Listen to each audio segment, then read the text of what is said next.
Everywhere you look, the rich history of the United Kingdom is there to be seen. But hidden beneath our feet, there's still a wealth of archaeological treasure just waiting to be found. That's why each year, all across the country, our archaeologists dig, dive, and explore their way down. Oh my God! Some of the best stuff you're ever going to see. Oh wow. Look at this. We got an arrowhead. Searching for fresh discoveries. Hypercaust. Revealing the imprint of ancient civilizations. It's been there for 5,500 years. And unearthing fascinating objects. Fantastic decoration. Any musket balls yet, Aaron? Wow, look at that! Every dig adds new pieces to the ever-growing archaeological jigsaw that is the epic story of our islands. And I'm down. This year, I visit digs in some extraordinary locations and solve mysteries using cutting-edge tools. Oh, this is wonderful. I'm joined by a trio of expert investigators. So you can see how that gives you a really unique signature. That's right. Excellent. So they were using food as a type of bribery. Who dig deeper to answer the questions raised by the finds. That's how he got away with it. Exactly. Finally, the archaeologists bring their best discoveries into our tent. Yeah, it's a cracking find. For up-close analysis. So it's completely unique impression. That's wonderful. Welcome to Digging for Britain.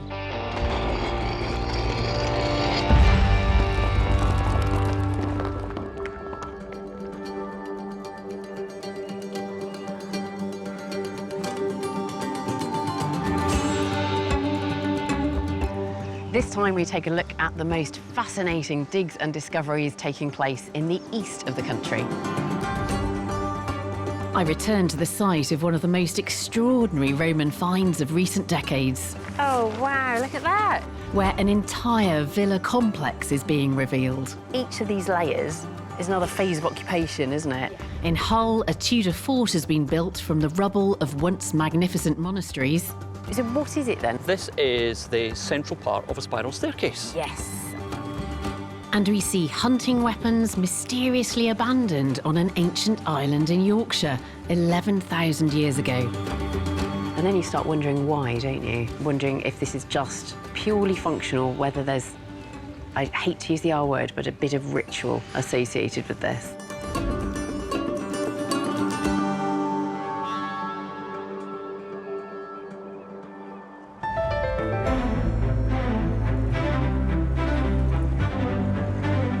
A sunny climate and fertile soil has helped parts of England's east become known as Britain's breadbasket.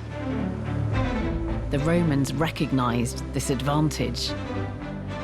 They also brought new farming ideas as they made themselves at home in those early centuries. We journey back to the site of a Roman farm and villa in a wheat field near the town of Stamford in Rutland.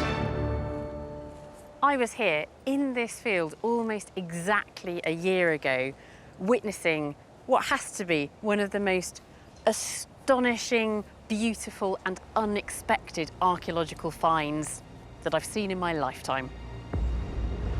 And this year, the big discoveries just keep on coming.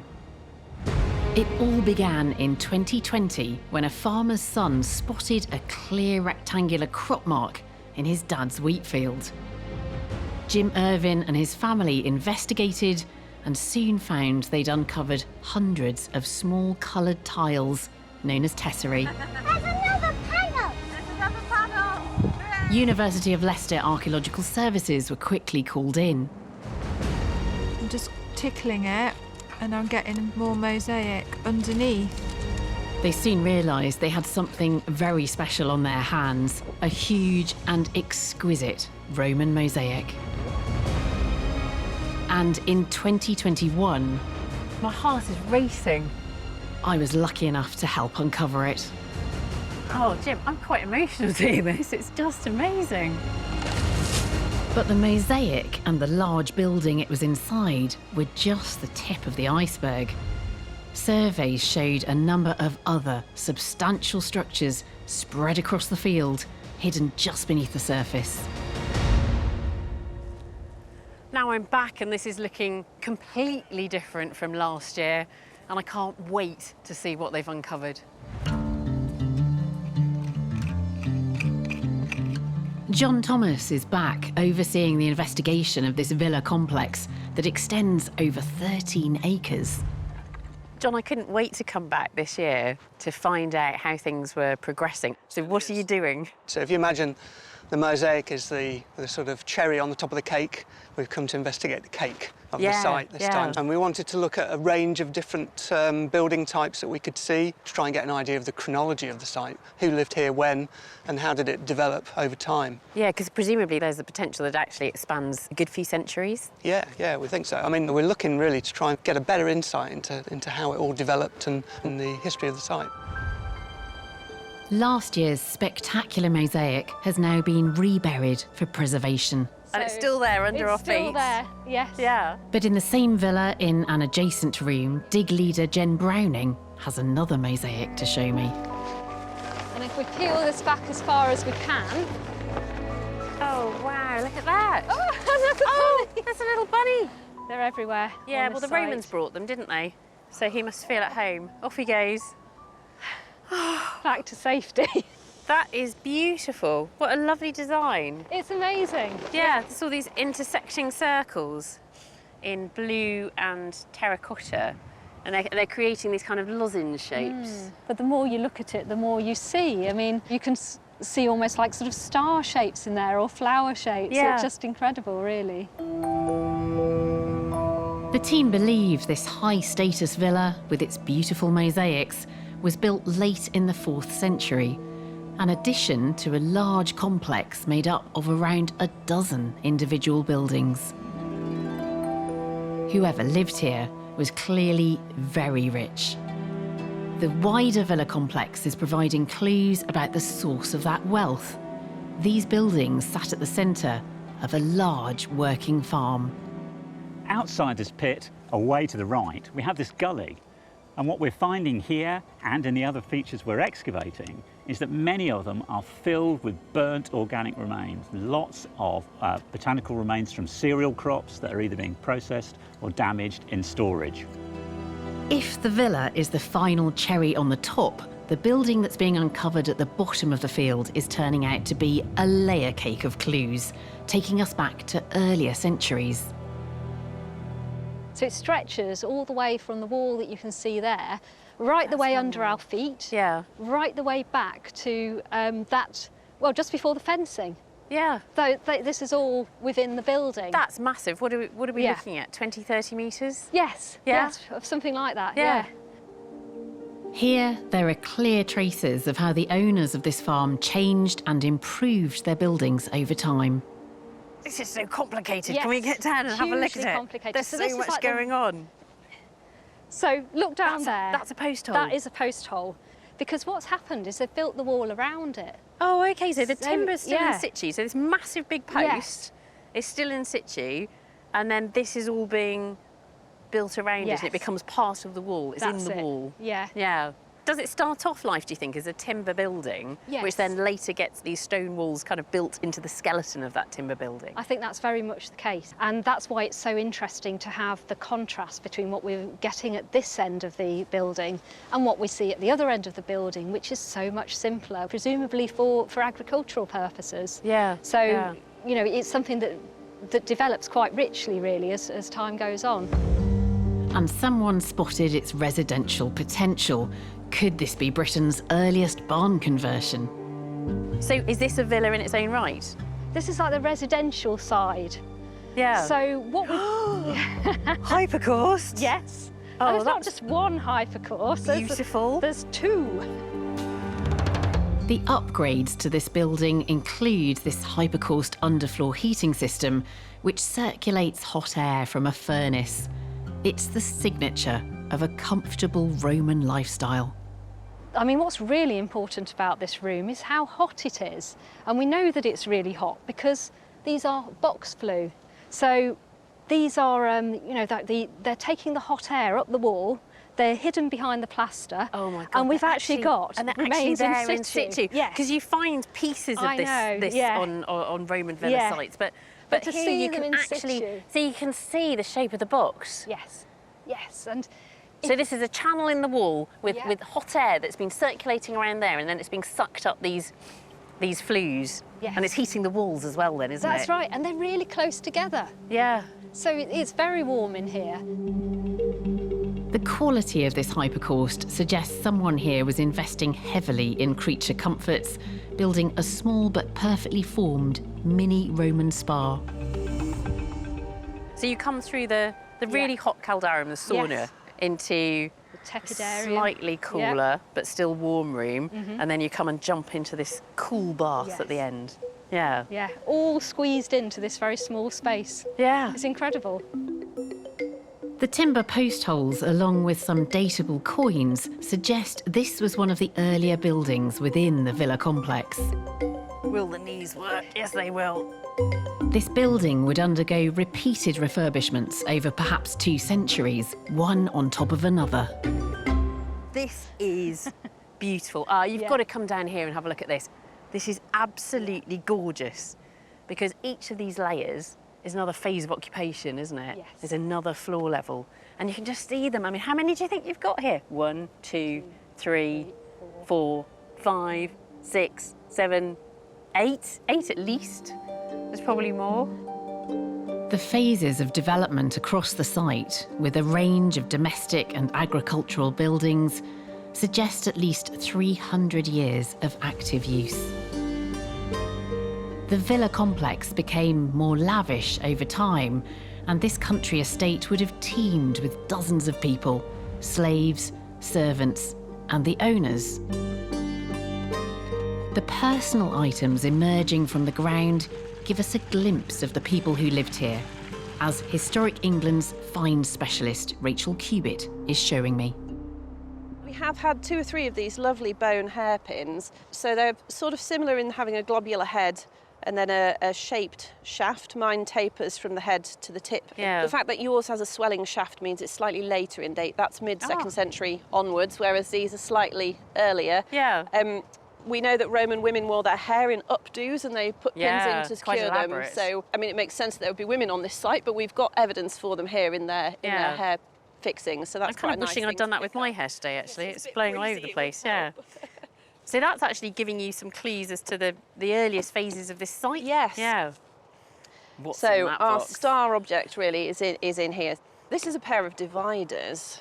So I guess you need to think about a pair of compasses that you might have had at school, but instead of having a pencil and a point, we've got 2 points here. Yeah. For measuring. For measuring, for marking out. Quite solid and beautifully carved and moulded. We've got ring and dot design and various incised lines. And then this lovely hinge at the top. Yeah. That's beautiful. As you passed it over to me, I suddenly caught sight of this design. It's very much a functional object, but with this fantastic decoration. And in incredible condition.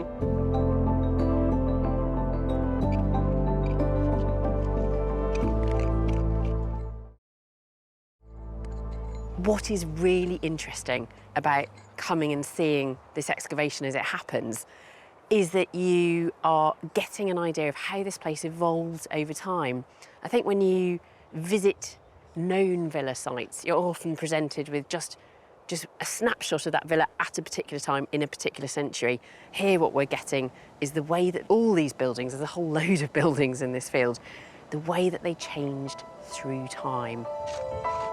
The final phases of archaeology show the villa in decline. Walls collapsing, buildings abandoned. The Roman army was pulled out of Britain just decades after the Trojan War mosaic was laid out, and the villa fell into disrepair. Later occupiers lit fires on top of the mosaic, devastating whole sections. Before it was reburied, the mosaic was photographically recorded, but the discoloration obscured the design, so a specialist archaeological illustrator was called in. So this is the body of Hector that we've got coming up here. David Neal's task is to reconstruct the mosaic in its original colours. He showed me a copy of his painting back in 2021, when it was still a work in progress. So how many tesserae are represented in this part of the mosaic that's already been uncovered? 60,000 at a guess. Yeah. I suspect we may have to paint yet another 30 to 40,000 tesserae. Oh my goodness, and you are painting them individually? Yes. Over a career spanning more than 60 years, David has become the leading expert on British mosaics as he paints each one tessera by tessera. And now he's nearly finished, David's brought along his painting of the Trojan War mosaic. Oh, that's wonderful, David. Wow, look at that.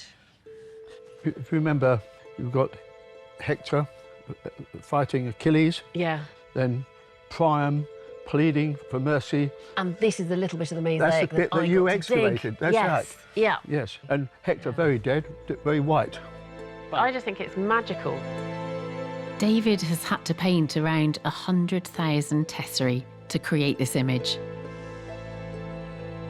So have you got a few finishing touches to push to this? Yes, I've got to change the colour of these two legs to white. Oh, how are you going to do that without losing the detail of the tesserae? Well, I've got a magnifying glass. Yeah. And there's the brush that you're going to use. What?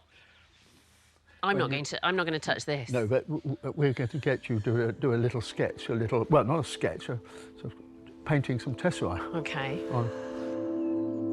Whilst David makes his corrections, I seize the chance to acquire some tips on illustrating mosaics from the master.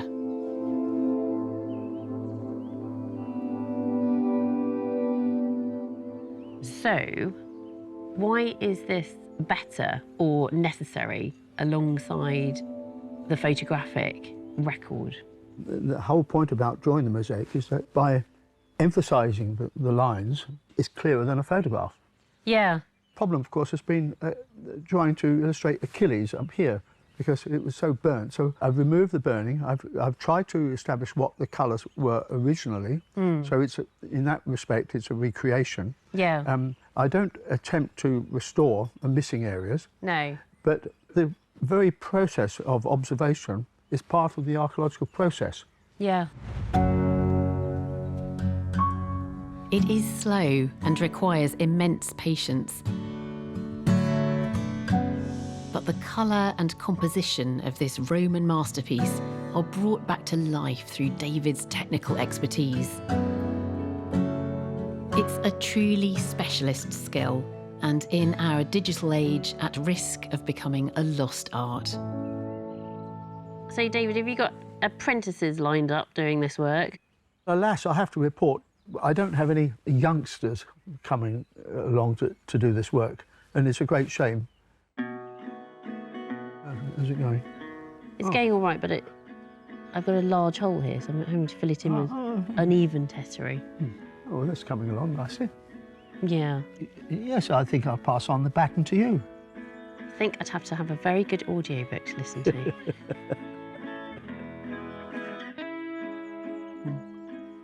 I don't think my tesserae are very square. I dreamt I flew with the saints last night. I know them all by wing size, and up there it just doesn't count for naught whether you're clever or wise.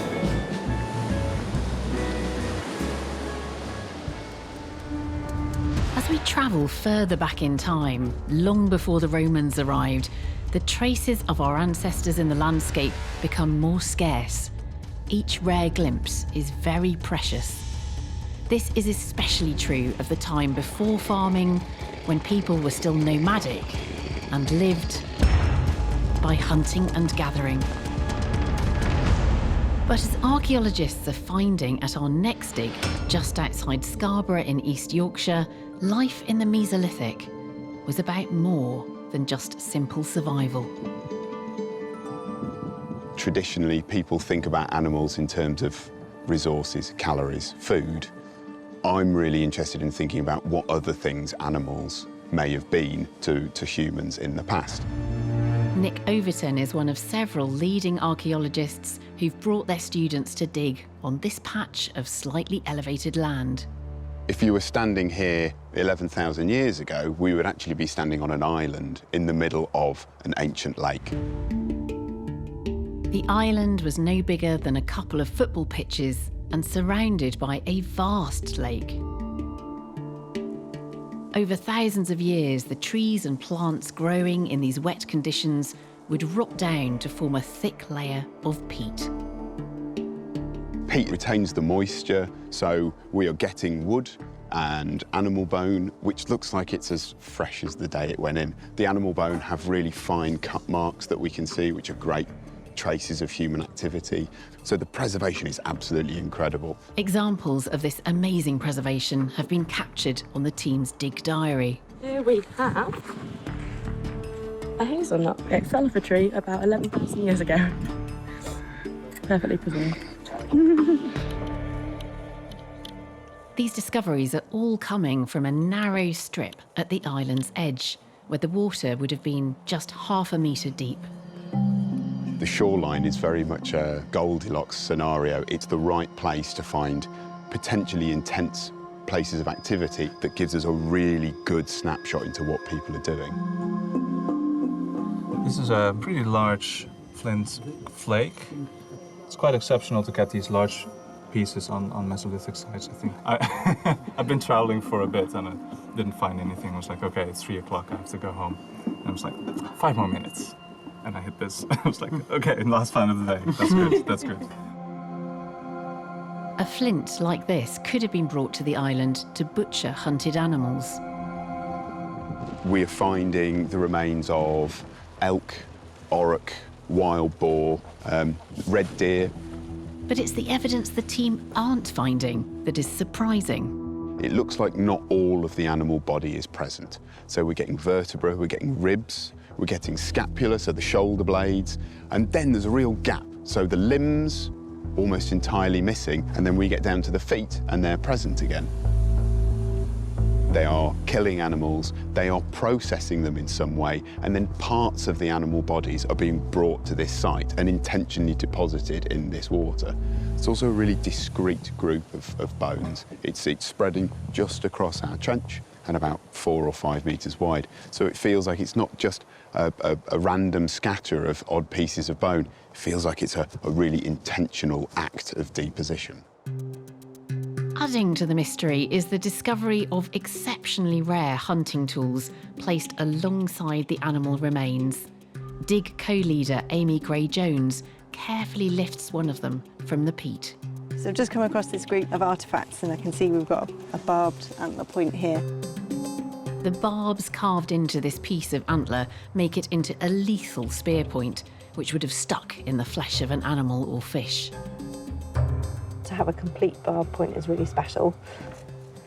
So we'll just see if we can release that so that we can lift it out of the way. But each day, new discoveries add to the picture of these hunters surviving in the landscape, but also hint at layers of meaning beyond the purely functional.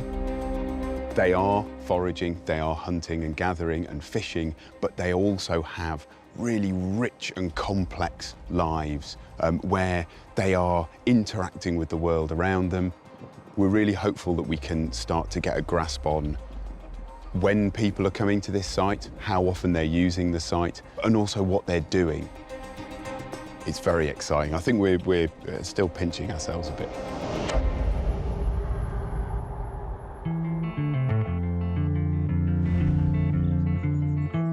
Nick and his dig co-director Barry Taylor have brought some of their finds and their ideas about the site to the Digging for Britain tent. Fantastic. So these are all finds that have come out from the edge of the island? That's right, yeah. What do they tell us about what people were using the island for? I think we often think about hunter-gatherers being very sort of mobile, maybe living on the edge of starvation, sort of really struggling to get by. But I don't think that's the case. These are people that are happy and confident in the landscape they live in. They know what they're doing. They know how to live and to live well in that landscape. Absolutely. And we don't have to think about them necessarily doing large-scale kind of movements over hundreds of miles, as you might think with nomadic groups sometimes, because the area around the lake would have been full of, resources, plant and animal resources. Yeah. So let's have a look at these finds. I mean, this is an antler, so presumably this isn't about food. That's right. So you can see stone tools have been used to carve grooves through the side of the antler. And so they'd lever that off, and so you'd end up with this blank of really sort of firm material. Yeah. And they're using that to produce these. They are absolutely beautiful, aren't These they? are barbed antler projectile points. So they'd have been hafted on a spear or an arrow. They'd be used for hunting, fishing, also for fowling, maybe taking out smaller mammals as well. So they're quite versatile. Yeah, these ones have got this sort of serrated edge. I find a lot of them are broken as well. And you do wonder as well if some of them are being broken deliberately, because they are quite tough. So they're disassembling these things. Yeah. They're depositing the antler component with the material that's been made from and with the remains of the animals. It's interesting, isn't it? Because that's a very useful thing. You're going to be upset about losing that, and you're not just going to leave it somewhere. No. So it does look like there might be some intention. Yeah. Yeah. And what's this? Because I think I can see some pattern on that. This was our star find. So that's the tang. So that's the bit that goes into the arrow shaft. Right. Okay. So that's the bottom end Yeah. of the projectile point. Yeah. And then, yeah, both sides a series of chevrons running down the tang, really. Yeah. No, it's a beautiful piece. It's the only one we've got from the site that's decorated. Yeah. And as far as we know, it's the only example from Britain as well. Is it? So it's a cracking find. So it's completely unique in Britain. That's wonderful. So this is a fantastically well-preserved and articulated spine. Was it actually articulated in situ? It was almost exactly like this. A few of them were slightly apart, but that's almost certainly because it's gone into water. Yeah. And so as it's broken down, it's just sort of moved apart slightly, which tells us that they had soft tissue attached to them. So Yeah. it wasn't long after this animal died and was butchered that then this part was then placed into about 1/2 metre of water. If you look along this edge, so all of Something's these... missing. Yeah, let me show you one of these. Oh, So if yeah. you So have a there look at should that. be large levers sticking out at the side of the vertebrae here. There should be transverse processes. And every single one they're missing, so Yeah. we know for certain that this is related to human activity at the Yes. site. So they're not bringing the entire animal to the island, or they haven't killed the entire animal on the island and they're butchering it locally. They're bringing parts of it. That's exactly what it looks like, yeah. Yeah. And then you start wondering why, don't you? And wondering if this is just purely functional, whether there's, I hate to use the R word, but a bit of ritual associated with this. You could certainly imagine that this is evidence of people in the Mesolithic having rules about how to deal with particular things that they kill and hunt and use. This is probably one of a handful of sites in Britain of this date with this amount of material in this condition. It's so rare and so important just to find sites like this, because the amount of detail you can start getting into to reconstructing people's lives is it's almost unparalleled. It's absolutely fantastic. It's brilliant, and it's giving us this insight into these hunter-gatherers living in Britain thousands of years before farming arrives in this country.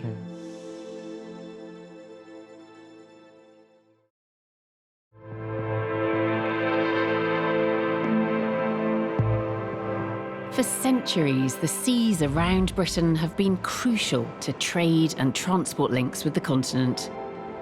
Along the eastern coastline, estuaries and rivers have been gateways for commerce, but also vulnerable to attack. Our next dig takes us to the Humber estuary as it widens to meet the North Sea, Kingston upon Hull. The city's maritime tradition stretches back over 800 years, including that period of seismic change, the Tudor era. This aquarium, the Deep, stands here fortress-like on the junction between the River Hull flowing out to meet the Humber estuary, and then the North Sea is over there. Well, back in the 16th century, the banks of the estuary would have been right back here. And on the west bank, we would have had the medieval city of Kingstown, Kingston upon Hull. But this east bank is just muddy, undeveloped, and it's a soft underbelly. It makes the city intensely vulnerable. Henry VIII recognises that and puts in a line of defences along this east bank, terminating in a fort at this southern end, and that fort is being excavated right now. The south blockhouse was shaped like a cloverleaf and housed 46 cannons. It was part of a chain of defences on the east bank of the River Hull. This beautiful plan made in the 1600s shows how these defences played a crucial role in securing the river port, encouraging the investment and trade that made Hull prosperous. The south blockhouse was demolished in the 1800s to make way for industrial dockyards, so finding any Tudor remains is a challenge, as archaeologist Danny explains. Where are we in the building? I find it really confusing. This is still the Tudor building here, is it? Yeah, kind of. We are over here in the entranceway. Yeah. What we're trying to work out over here, though, is exactly where that gatehouse was, because, as you can see, they've just made a right mess of it. We've got this massive culvert comes all the way through where we think might be kind of the gate bit. And is that a later feature then, that culvert? Yeah. Simple plans provide hints of what might lie here, and this excavation is the first time that this much of the blockhouse's original footprint has been uncovered. Pete Connolly of Humber Field Archaeology wants to find out as much as he can about how it was built and what life was like here. So the foundations from where we're standing, Yeah. the base of them are about 3 metres below our feet. Wow. 4 metres wide, Yeah. 2 metres deep. So you've got 2 metres? Yeah, of 2 metres. 2 metres solid? And this is just one. Yeah. There's another 2. Yeah, yeah. And they're all connected with a massive brick wall. These new style forts were squat structures with curved walls, heavily reinforced to withstand attack by projectiles or siege weapons. But the debris used to infill these huge brick walls is not just any old rubble. So what is it then? I mean, this has got a kind of cylindrical portion to it. This is the central part of a spiral staircase. Yes. Okay, so that's the shaft that goes up in the Yep, middle. yep. And then this is the beginning of a step. Yeah. And then you have the next one. Yep. Going Yeah. round and round and round. So these aren't really small finds, are they? They're quite No, large no. finds. Where do they come from? These have been recovered from religious monasteries or houses as they're being taken apart as part of that dissolution of the monasteries. And then, waste not, want not, the builders of the blockhouse Yeah. taking this material and then infilling it into the building itself. And it really just places us in that time, doesn't it? Because the dissolution is starting in 36. Yeah. And then this is built in the 40s? 40s, yeah. 1540s? Yeah, yeah. The demolition of those monasteries and priories and friaries, and now, very symbolically, it is just hardcore. That recycled stone underpinned a fort bristling with firepower, each cannon with its own fortified position. Peter's now identified evidence of these distinctive features. This is an original Tudor gun position, is it? Yeah, this is an original Tudor gun position. So there would have been a cannon right there where you're standing? So we're in this gun position here. Isn't that fantastic? A complete cannon was found here in the 1990s and is now in a museum mounted on a reproduction wooden carriage. Almost no wood has been found at the dig, but a student archaeologist has just made an exciting discovery. Oh, that is cool. Look at it, we're right here. Oh, he's loving it, look. Oh, I love it. This wood could be part of a Tudor gun carriage, but a later stone wall has been built right over it, so it will be recorded and left in situ. However, Pete has successfully uncovered the place where he thinks the gun crews cooked and kept warm. This looks like burning. Yeah, it is. You've got a fireplace. Oh, the classic Tudor herringbone pattern fireplace. Yeah. You're not seeing this type of structure anywhere else in the building. Yeah. And if you've got maybe 6 members of staff, you don't need to heat the rest of the building, but you want to give them some comfort. But what's this wall then? At some point, this separating wall goes in to separate this space from this space. So they're making the fireplace smaller, but it's still functioning. It's really interesting, isn't it? That you're gradually taking it apart and working out how it was put together over time. Yeah. a great site, isn't it? Such gorgeous archaeology. Finds which take us to the details of the soldiers' lives. And by piecing together the archaeology that Pete's team have uncovered, we can add it to the plans and drawings and create a much clearer picture of how impressive the South Blockhouse was, standing guard over Kingston upon Hull.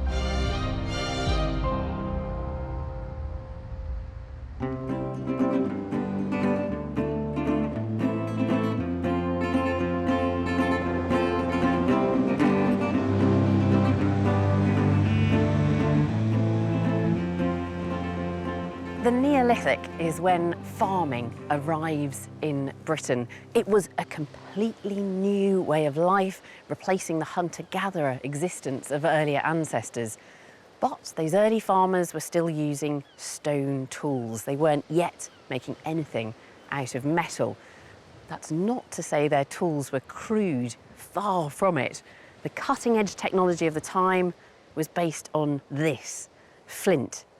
It forms in sedimentary rock, it's extremely hard, and it fractures like glass to create a cutting edge that's as sharp as any metal knife. We see just how versatile this stone could be at our next dig in Harlexton, 30 miles south of Lincoln.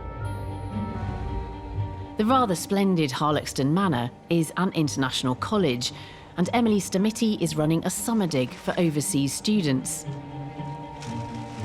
Crop marks suggest this field contains prehistoric features. Out of this trench, we've managed to find hundreds of pieces of worked flint that actually show evidence of reworking, so real, actual tools that people would have been handling and using. Flint is not naturally occurring in this landscape, so we don't understand how we're acquiring so much flint from this feature. Each piece of flint could be a waste flake or part of a tool or weapon, but the students have only a few days to find something extra special. It's like a race against the clock. Dig, sieve, and some of the best finds are coming out of those sieves.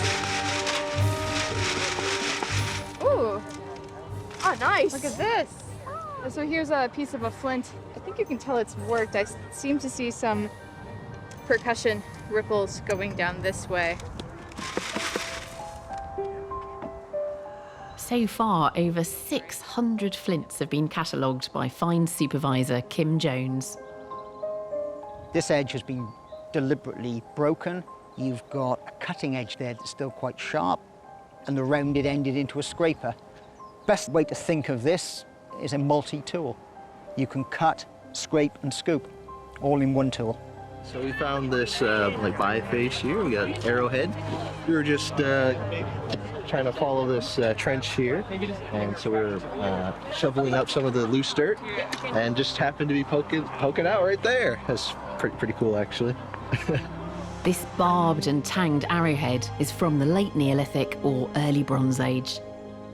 First one of these I ever found, I was 6 years old in my back garden.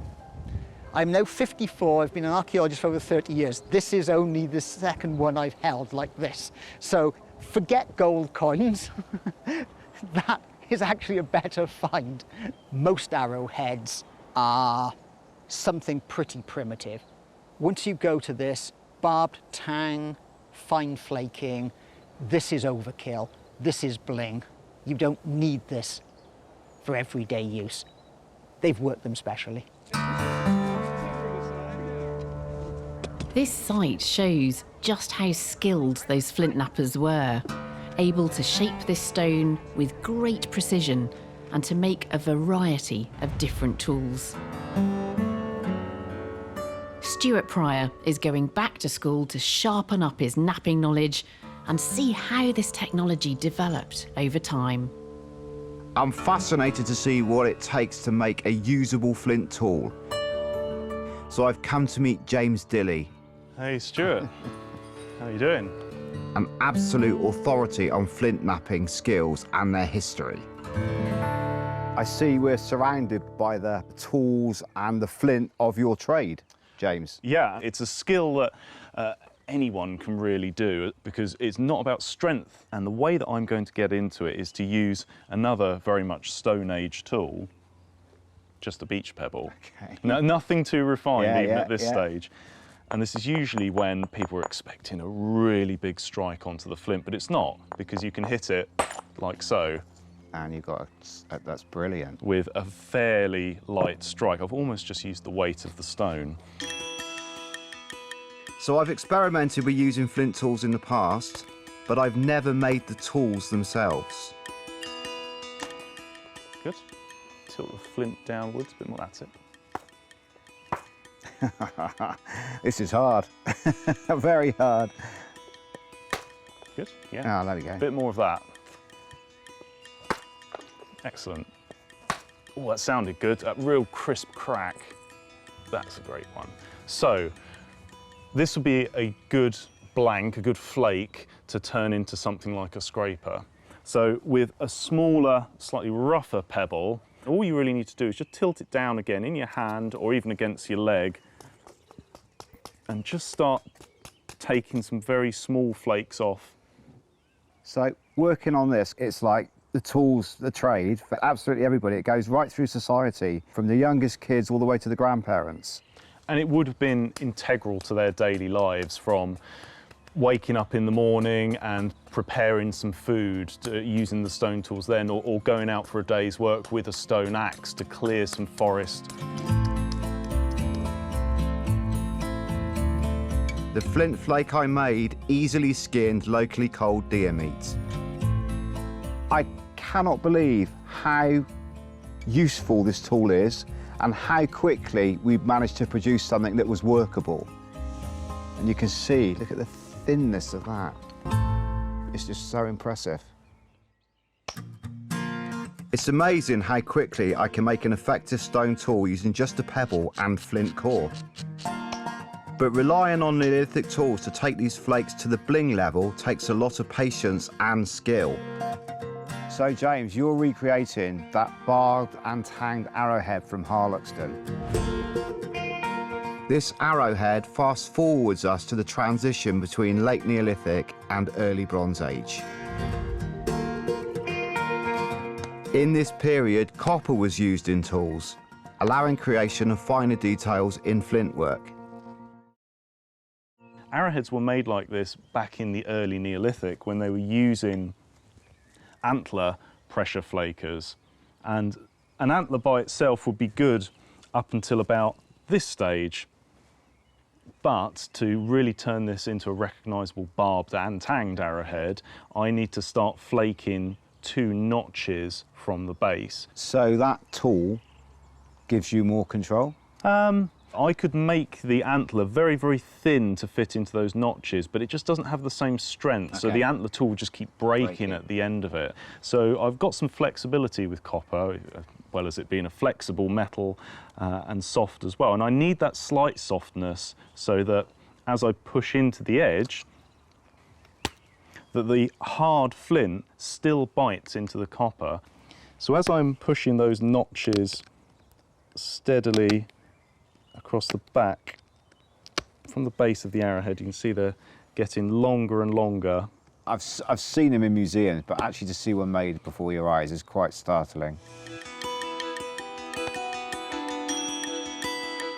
So James today made this incredible wafer thin Bronze Age arrowhead. I'd never seen how tang and barbed arrowheads are made, and the skill and the technology was just sensational. However, as expert as his flint knapping is, the jury is still out on whether James would have cut it as a Bronze Age hunter. Hey!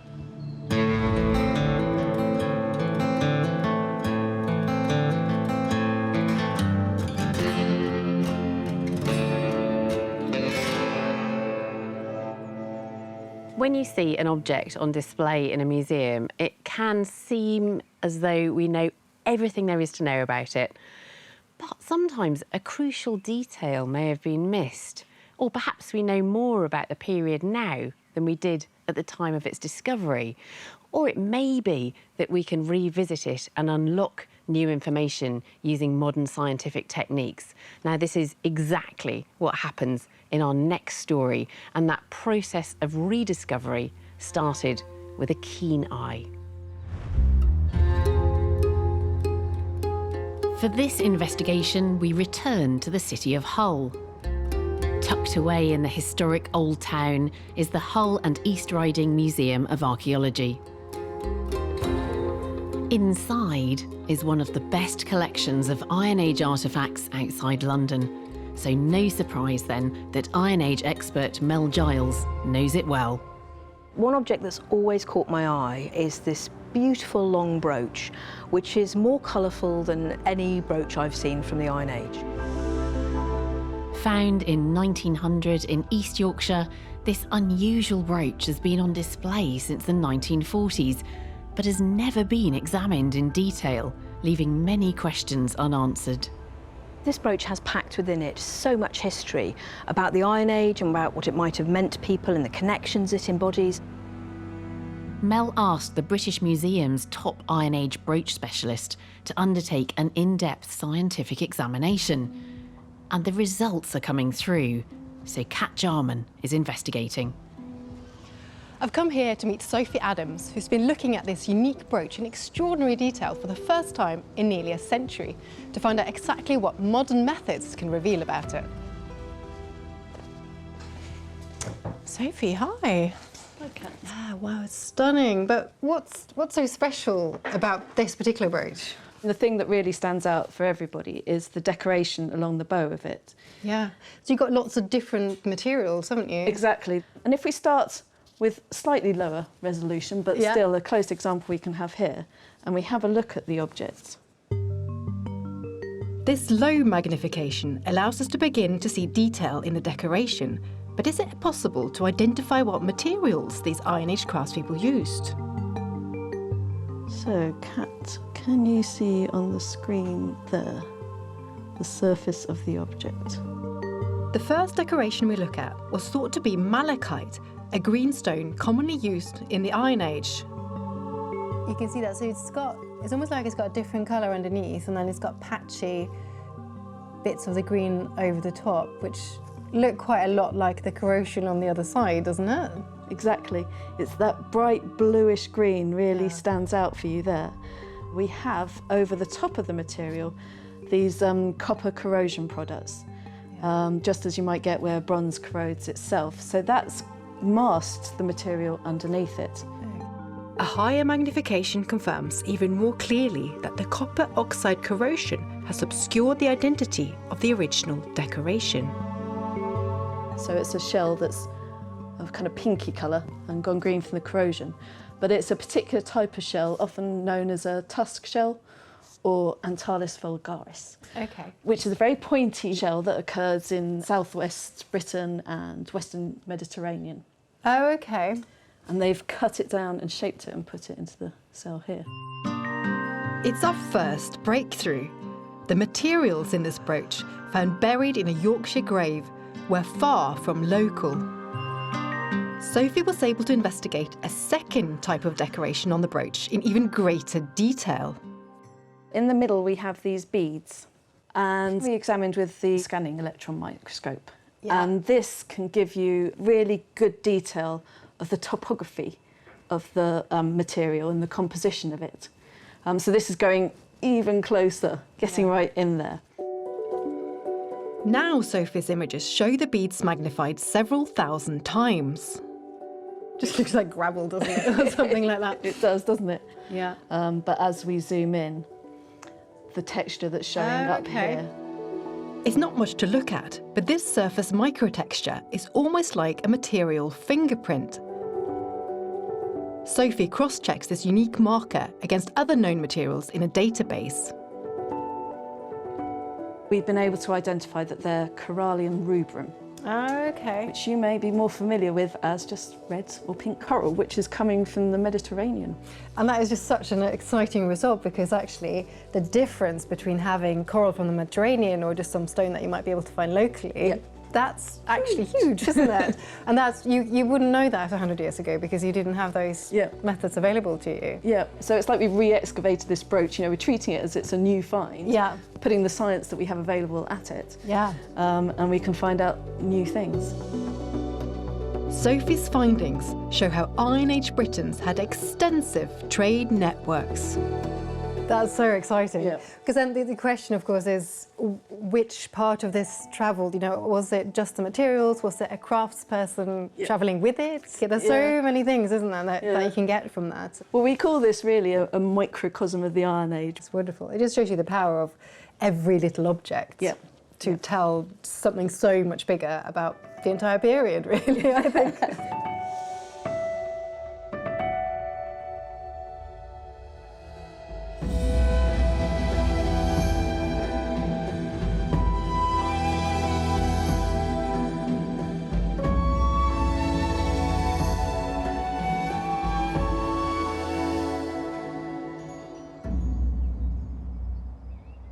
In an archaeological dig, we see features and finds being revealed, but this is really just the start, and the process of analysis and interpretation can take years.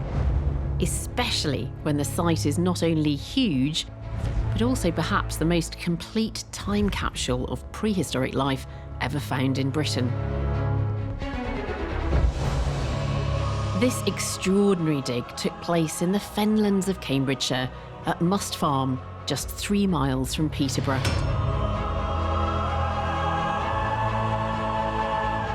3,000 years ago, a thriving village was destroyed in a catastrophic fire.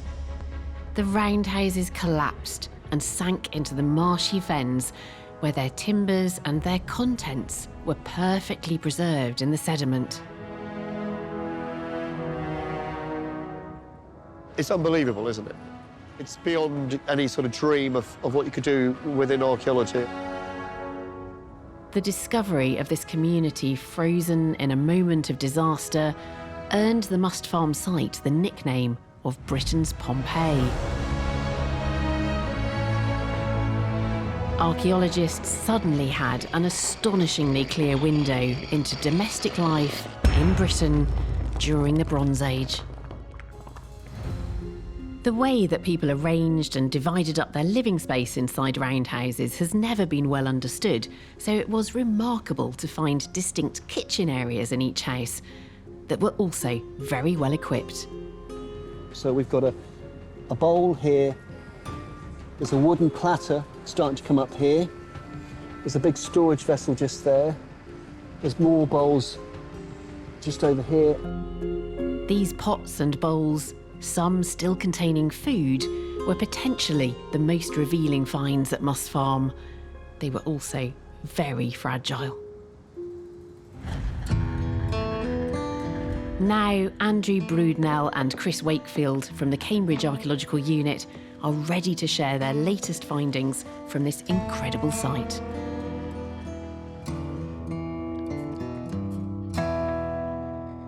Thank you so much for bringing all these pots in, and we've got a wonderful range of pots here, and I know just some of them are incredibly fragile, like this one here, which you've pieced back together just with tape, but we can see the structure of it.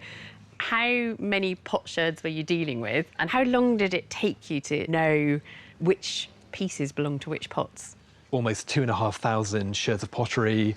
So out of those 2,500 sherds, coming together and spending time in a room produced 128 individual vessels. And that process took about 7 days. There was 3 of us, you know, doing full days of refitting, sitting on the floor. Yeah. It's a bit like having a jigsaw puzzle, apart from you don't have all of the pieces, and you don't even have the box to work from in terms of the actual picture. So it's a really difficult process, but it's so rewarding in terms of the information that we can actually draw from that. I presume this was quite a challenge to piece together. This pot was actually one of the vessels that was broken before the fire.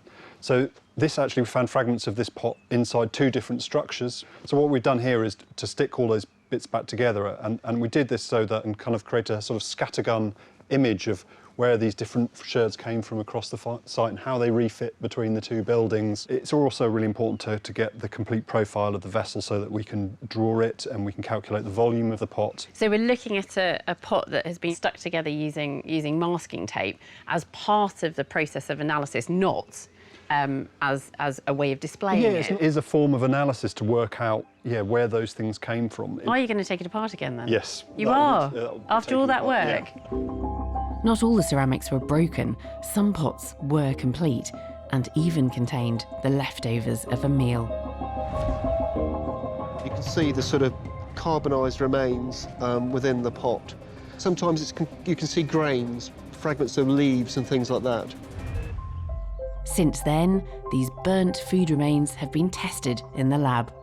That food crust that was in it, that has been analysed, and it seemed to have contained almost like a porridge-like mixture of partially processed grain, but also there was some organic residue analysis that also showed that it had ruminant fats from animals, particularly with either sheep, goat or red deer. So you've got a kind of meat and grain stew Meat and grain stew in that one, and in other ones we find milk products, dairy products and honey as well. And also what you never get is meat and milk together, and you never get fish and milk together either. I mean, so there are certain things they didn't like putting together and there's certain things that they did. Looking at this one here, it's really beautiful, and I look at that and just really admire the craft that's gone into it, and also marvel at the fact that this wasn't made on a wheel. The level of accomplishment by the potters at Must Farm is extraordinary. You can, if I just do it, we can show... You got it? Yeah, I've got it. When this vessel was being built, when it began to dry, kind of a leather hard stage, as we called it, that it was probably scraped out to thin the walls of the pot to make this a fine, thin-walled vessel. And if we turn over the vessel, this would have been the original colour of the pot, the dark, black, lustrous finish. That's not the burning? No, that was the original colour. This side was actually protected, probably fell into soft mud or silts or was caught in some of the debris. And this bit was exposed to the heat of the conflagration. The refiring has caused that to crack in the heat. That's just lovely. Nearly 3,000 years old. Yes. What is fantastic about this site is that everything here is suggestive that it's the everyday objects that people would have had day in, day out. And it feels very familiar. If you think it's got a few of the bigger ones for storing foods, presumably mostly, and then you've got lots of smaller ones which are presumably for everyday use and for eating. I mean, if you went and looked in your cupboard at home today, you'd have something similar. You have cereal bowls, you have pasta bowls, you have this real different range of material, and we're seeing the same thing, but in a settlement that existed in 850 BC, 3,000 years ago. I think what really comes through to me as well is that it's only at this point, years later, where actually the story comes together, where we're able to, look at these wonderful pots and not just admire them, but actually understand them and know what they were for. Come and search, for we who search and looking